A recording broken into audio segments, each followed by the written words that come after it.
ভারতের অহংকার আর মিথ্যা গুজব এবার ঘুরিয়ে গেল। মুখোশ খুলে গেছে দিল্লির। এতদিন যারা বড় বড় বলি ছাড়তো, এখন তাদেরই গলা টিপে ধরল। জাতিসংঘ মহাসচিব আর পাকিস্তানের প্রধানমন্ত্রী এক সপ্তাহে দুইবার ফোনে আলোচনা করেছে দক্ষিণ এশিয়ার টানটান পরিস্থিতি নিয়ে। ভারতের মিথ্যা প্রোপাগান্ডা এবার ধরা খেয়ে গেছে। পাক প্রধানমন্ত্রী শাহবাজ শরীফ একদম সোজা কথা বলেছে, পেহেলগামের হামলার সাথে পাকিস্তানের কোনো যোগ নেই, বরং ভারত প্রমাণ না দিয়েই গলা ফাটিয়ে যাচ্ছে, উল্টো মিডিয়া দিয়ে আগুন ছড়াচ্ছে।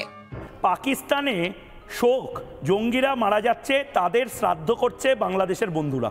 কিন্তু সাহস করে জাতিসংঘে তদন্ত চায় না। কেন? কারণ সত্যি ফাঁস হয়ে যাবে। শাহবাজ শরীফ স্পষ্ট বলে দিয়েছে, স্বাধীন আর বিশ্বাসযোগ্য তদন্ত হোক। পাকিস্তান ভয় পায় না, আমরা শান্তি চাই, কিন্তু যদি কেউ আমাদের মাটিতে চোখ দেয় তাহলে জবাব জ্বলন্ত হবে।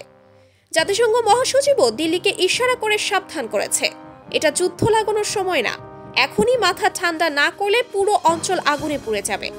ভারত পারমাণবিক শক্তি নিয়ে খেলছে, আর পাকিস্তান বলছে যুদ্ধ চাই না, কিন্তু আত্মসম্মান আর সীমান্ত রক্ষা করব যে কোনো মূল্যে। ভারত আগুন নিয়ে খেলতে চাইলে এবার ছাই হবে ওরই ঘর। পাকিস্তান চুপচাপ থাকলেও কামড় নিলে ছিন্ন ভিন্ন করে দেবে। এই হুঁশিয়ারি যেন দিল্লি ভালো করে বুঝে নেয়।